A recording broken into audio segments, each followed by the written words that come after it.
That's James's dinner, some chocolate cake. And I'm going to talk about this. So it's a Hallmark thing.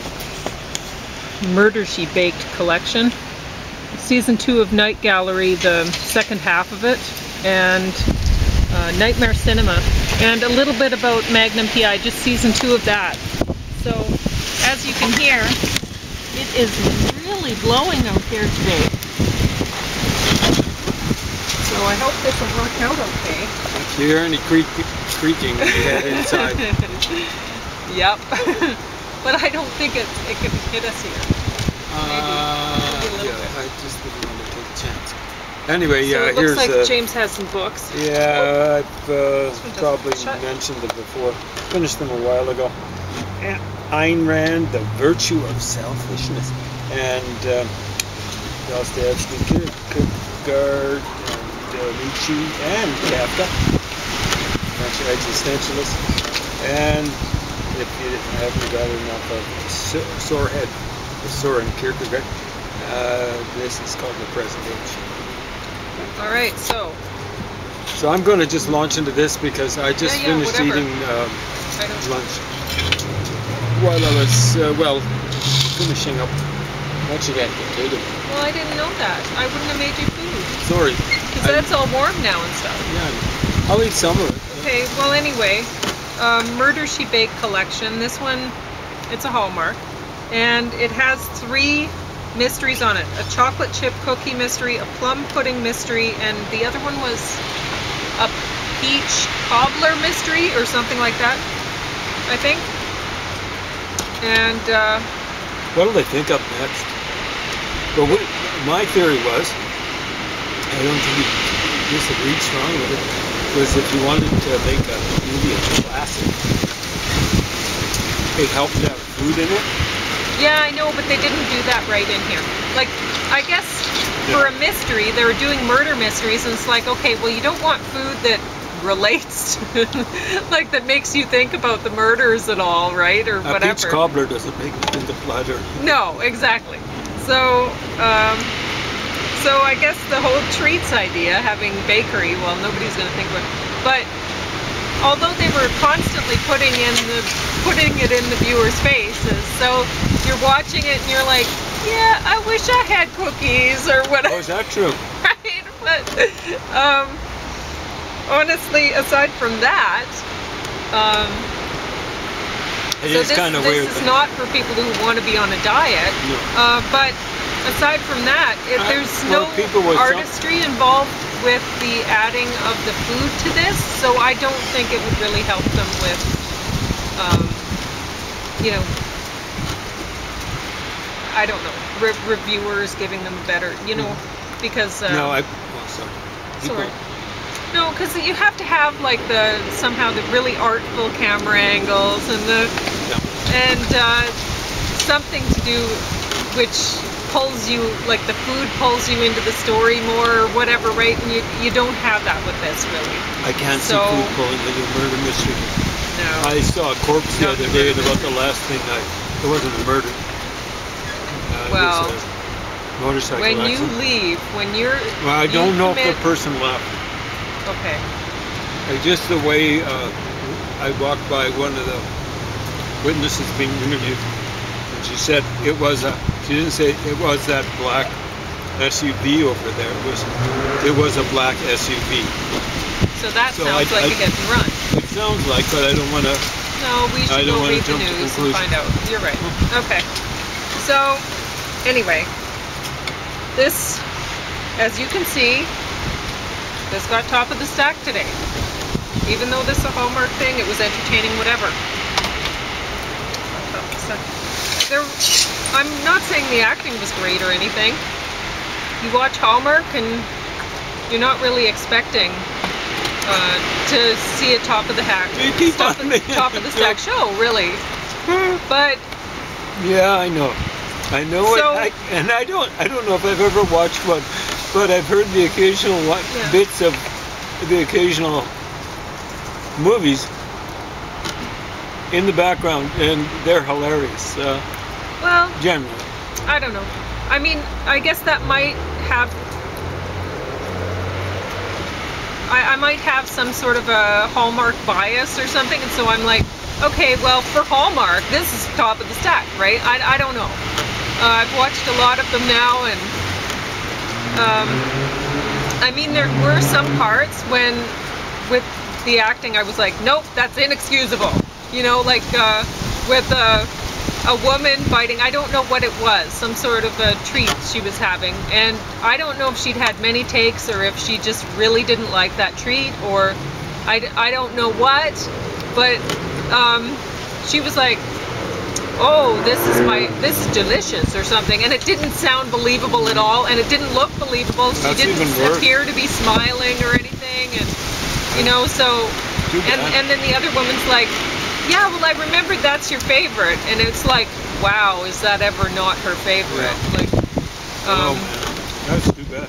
Yeah. They should just doused it with honey or whatever. I don't know. I think the other woman was just a really bad actress, but anyway, whatever. Most of the time, when people were eating the treats, it looked like they enjoyed the treats. So, why wouldn't they? They're treats.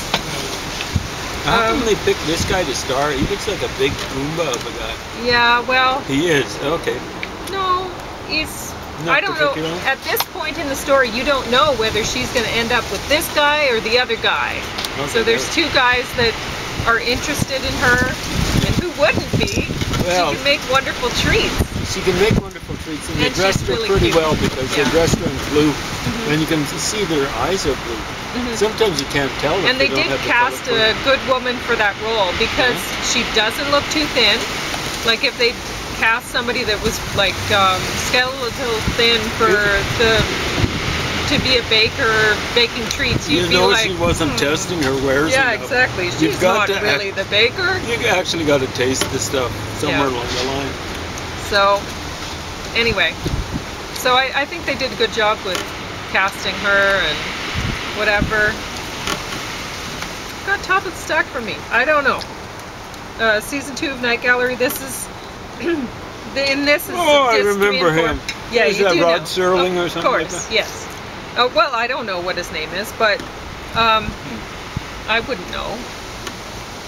I thought it might be on there. I thought it might be on there. No, I don't think so. Anyway, wasn't he in the Twilight Zone? Or was this a follow-up? I think so. Anyway, I loved him because it was so cornball. Yeah. And so I'd forgotten about Night Gallery, even though I'd watched it. And so once it was on, I was like, oh yes, I remember this. But I guess I kind of not remembered it because I thought of the Twilight Zone and mixed them up or whatever. I don't know. I think that's what. Too. Yeah. And it's not as good as the Twilight Zone, so there's that. Ooh. Yeah. But, well, what? You didn't like the Twilight Zone? I didn't mind it. Oh my god. My brother watched it. I liked it pretty good. Well, you like horror stuff. Well, there's some stuff in here that's so cheesy, like there's this monster. Holy moly, you lost a book there. Well, Kierkegaard was a godly type. And looks like God didn't like him. Oh boy, there we go. So, it's quite a win. Yep. Anyway, I don't want to sit the deck and get the wrong thing on the deck. So, there was one monster where it was like, when they showed just the hand coming around the door, you're like, yeah, that looks believable and everything. And then you see the rest of the monster and you're like, ha ha, not scary at all. Well, so, I don't know. But they were trying, and many of the stories are interesting, and they're not too long. Yeah. So there weren't computer graphics back in those days, right? No, they had to deal with costumes and stuff like that, so whatever. So they had several stories, or 2 stories in an hour-long program. Oh, lots. Like this, the first, this 3, I was just telling James, it was... I think it was at 3 hours and 34 minutes into it. It's still going, and I'm like, wow, you know, they really filled out this stuff. Well, so that's good. You don't want them wasting resources on DVDs or CDs. I guess they're still making CDs. So yeah, the stories are short, and it actually helps to keep you interested when this kind of story, for them to be short, honestly. So Nightmare Cinema. This is also a mixture of short stories. It's an old one? Is it? No, I watched it last night. You were listening to it. What? Oh, well, I suppose I'm trying to look at the special effects. It says 2019. Well, and I think recent. that's probably when 2018 maybe. So it's it had Mickey Rourke in it, which I didn't expect, because I thought, especially watching it at first, the first story really wasn't like, they're all connected. They're a bunch of different stories that are all connected into one story. So when watching Mickey Rourke was still alive like 5 years or so ago? Apparently. I think he's about my age. And I don't know how he manages to keep living, because he looks like he should be dead by now. Gas not even warmed over. Yeah. But some anyway. guys just like living, like Keith Richards had a hard life. Hard times, but he's 11 years old. Died in making 81. I haven't heard about him dying. Yeah. Crazy. So, anyway, the first story, it was kind of bad. It's like they decided to put all the action in front and at the last minute, and so the stuff that then came later didn't seem to make as much sense. It was like, I don't know. They should have really thought about how the narrator, who I'm not going to give away who that was in the story, was addressing the audience to tell the story afterwards, because they did a bad job. Anyway, and the one that was the story that was designed for the priest, that one was incredibly offensive. Anyway, but it's a horror movie, whatever. Towards priests? A priest. Yeah, but it was offensive to Catholics or something like that? Yeah. I mean, they had, yeah. I don't know really what. I don't want to give it away. You might want to watch that. Okay, there you go. Anyway. So, but there were a couple stories in here that were actually interesting. So, I don't know. You might, this time of year, you're in for, you want something to give you a little bit of a spook, that might work for you. So, Magnum P.I. Season 2. This got bottom of the stack, which is amazing, because I was really liking the first season. And then what happened? Well, I'll tell you. So, there's one thing that I have a problem with these Magnum shows. They really don't fill out the episodes. They have a little bit of well, the start is okay, but then at about 36 minutes, the story goes 36 minutes, and they just decide to have a big cuddle session at the end or something. It's just awful. So you mean he cuddles with Piggy? Well, I'm just using cuddle in a general sort of warm and fuzzy term. Like, it gets all lovey-dovey with, like, everybody, oh, you're my best friend, and that sort of stuff. Whatever, and they're just all this. By the sounds of it, it's going to go on, where's the series wrapped up, they'll forever be at each other's throats. And that's the way it should be. That's the way it was with Bruce Willis. And that's another thing that the problem. That's another problem with it. It doesn't have that Bruce Willis, Sigourney, or sorry, not Sigourney, Sybil Shepherd thing going on that way, where you're like they're attracted to each other. Yeah, but that's never going to happen, because they also hate each other. So, which that's great. That really worked. But in this, That's another problem. I'll just get right Well, on they to had that. 2 movie quality actors. Oh yeah. In Well, that that's TV yeah, show. that's true too. Well, in this, remember I was talking about how great the ringtones were and stuff like that. Well, they've continued on having the same ringtones, and then for a while, a picture, I think it was just one episode, a picture of Homer Simpson's on the sofa, just snoozing under some food, came up with MacGyver, or sorry, not MacGyver's, Magnum P.I.'s ringtone for pecans. Well, he doesn't seem like Homer. So to say, like the whole, I don't want to work, I just want to play, that works. That ringtone works. But he's not a layabout sort of play. He's not like sitting around playing Game Boy or whatever. I don't know what or the just modern snoozing. thing, or just snoozing or whatever. He's not that kind of play. It's the play he wants to do all day is driving around Ferraris way too fast and getting them shot up or getting them like broken somehow, and then somebody else pays for it, or like playing around with other expensive toys. Adult toys. Yeah. Just not that those are kind not of adult his, toys. you know, and he won't pay for them. And he's never going to pay the damages that he incurs with his playing. So that's the kind of playing he is, that he does. And so it's not a Homer sort of thing.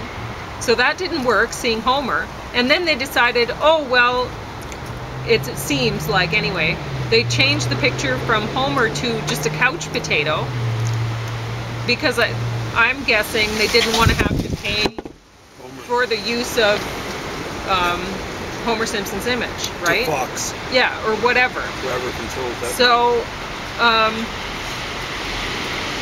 but that doesn't work anyway. The couch potato thing doesn't work. So just having that picture up, that didn't work.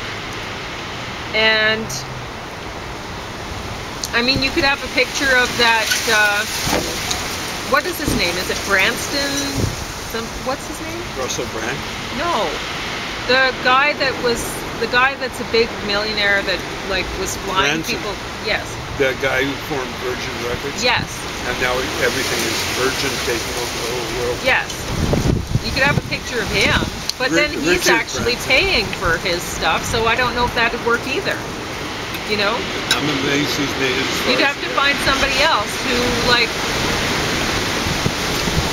is a total user and plays with other people's toys and breaks them all the time. That's who you'd have to find for a picture.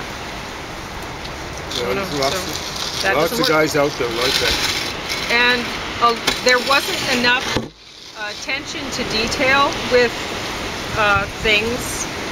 Like, I wish I'd written things down so that I could tell you exactly. It's hard to concentrate with that wind whipping around. It really is too. I'm amazed you're keeping your composure here. Yes, it's very windy. Yep.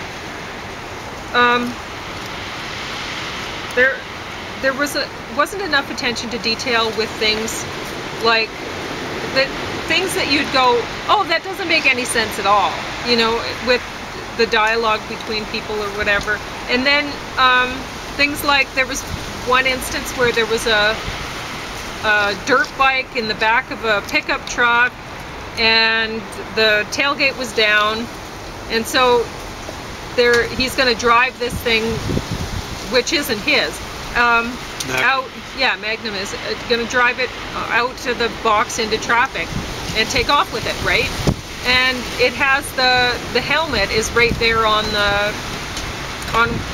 the handlebars on the mirror. Well, why would anybody be driving around with their dirt bike in the back of the truck with a helmet there, so that Magnum has a helmet to put on? They should have went with, oh, Magnum, you're not going to be wearing a helmet for this scene, because that would be ridiculous for somebody to have a helmet on the... I guess they're trying to set an example for people. Maybe, yeah. But, you know, just having people screaming around the car is a poor example. I'm really sensitive about that, about after seeing... especially, yeah. Dead person. Yeah. 2 days ago. I'm really PO'd at drivers. Yeah. I'm going to talk about that if there's time left.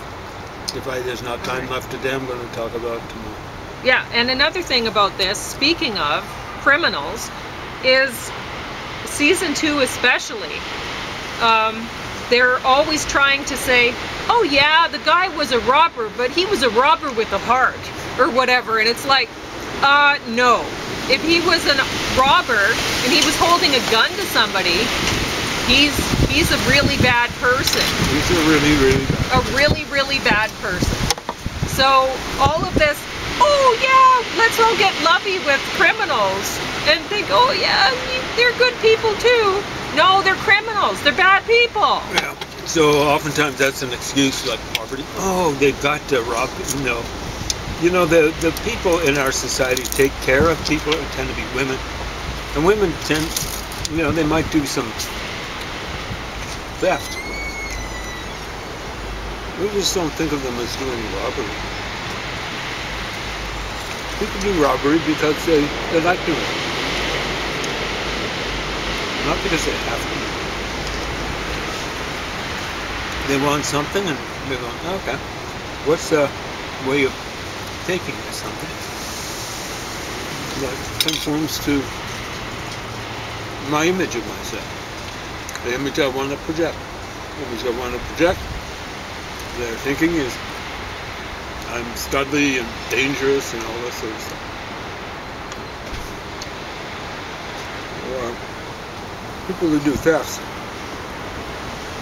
particularly, you know, like electronic theft, would seem too much like pencil pushers to people who do robberies. Try to get that straight, folks. You know, you might think that if you think that way, that people have to do robberies because of economic conditions. You might think that you're a really good psychologist, but you're not. You're absolutely useless. Anyway, what we're... did you have anything more to say about that? No, you talk. I'm going to talk about that. How much time have we got? I don't know. You have 6 minutes and a half.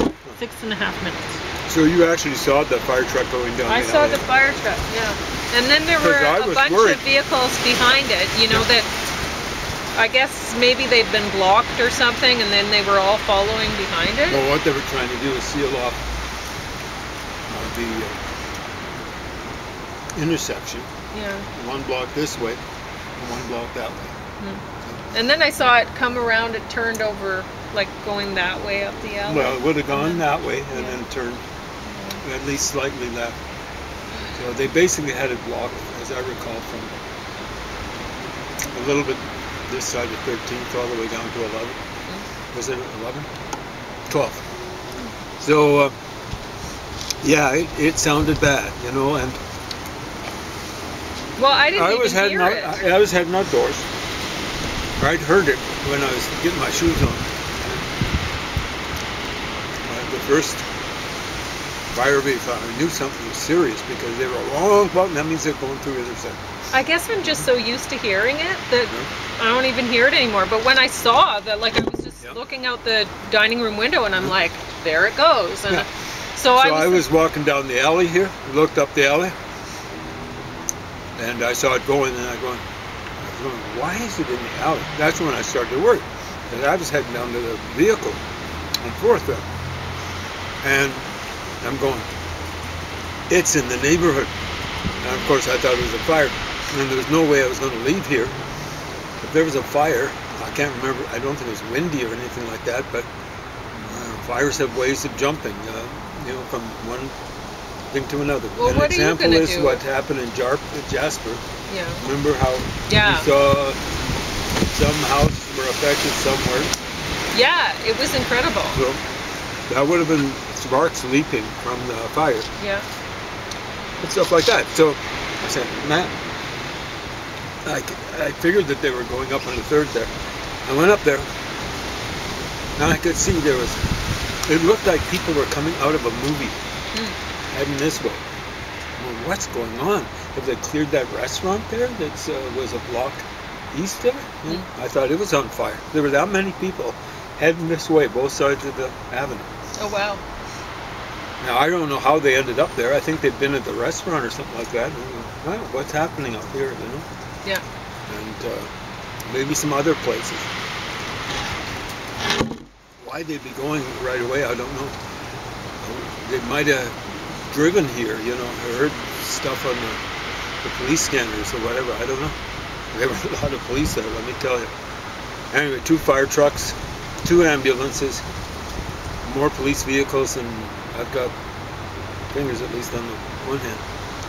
And I'll go by, and I'm going, you see a motorcycle down. I couldn't see any car, you know, and it looked as though they had, when I went by the intersection, it looked as though they had a person on a, you know, one of those gurneys that they've got an ambulance. I went to the end of the block and okay, that's it, it's not a fire. Must have been an accident. I walked back and, you know, it's a big long block, but by that time they had the motorcyclist down right in the intersection, T-intersection. And it was like a early Halloween ghost. He was all covered up. I knew it was death then. They weren't messing around with him anymore. And that was really quick. I don't know what happened exactly, but I'm telling you, someone was at fault. I'm not going to say much about the motorcyclist, whether the person was speeding. We'll find out. The cops have ways of figuring that sort of stuff out. But unless the person was really speeding. Well, from what I can gather, the vehicle that hit was heading southbound. and I don't know That's how they a can T-intersection like this. speed. There would be at least a yield sign there. Yeah. Now And maybe really, the motorcycle was people just shouldn't do zooming those along. sort of. They shouldn't do that. I see people do the. It was probably a left-hand turn. Presumably, but you never can tell. But you shouldn't do that there. It's not ever. a good idea to make a left-hand turn across 4 lanes of traffic. No. I mean, unless you have traffic lights or something, then whatever. But if there are no traffic lights, honestly, you should never make a left-hand turn. Just keep going around the other way. I even try to avoid them when there are traffic lights with no possibility of an advance signal. He does. So he will go around the other way until he finds a traffic light, and then it'll work out or whatever. It just do a cloverleaf. Yeah. I go through straight and come around and go that way. You know, go around the block. It's just too risky. Left-hand turns, just you'll see them again and again. 6th and 13th, 4th and 13th, 3rd and 13th. Constant accident. You know, and I'm laughing, but it's not funny, folks. No, it's not funny. And I'm telling you, it was 7:15 when that accident happened. Looks like we're... Yeah. You have 30 seconds to wrap her up. 7:15, got in the car, and by the time 7:30 arrived, I'm on 13th and coming up to 9th Avenue South, another accident. The police must have been going, what did they put in the water today? Stupid! Stop driving like idiots, folks. You guys, since a certain plague happened, you guys have been behaving like suicidal, homicidal maniacs, average driver out there. I'm the slowest guy on the road almost all the time, and I'm going the speed limit.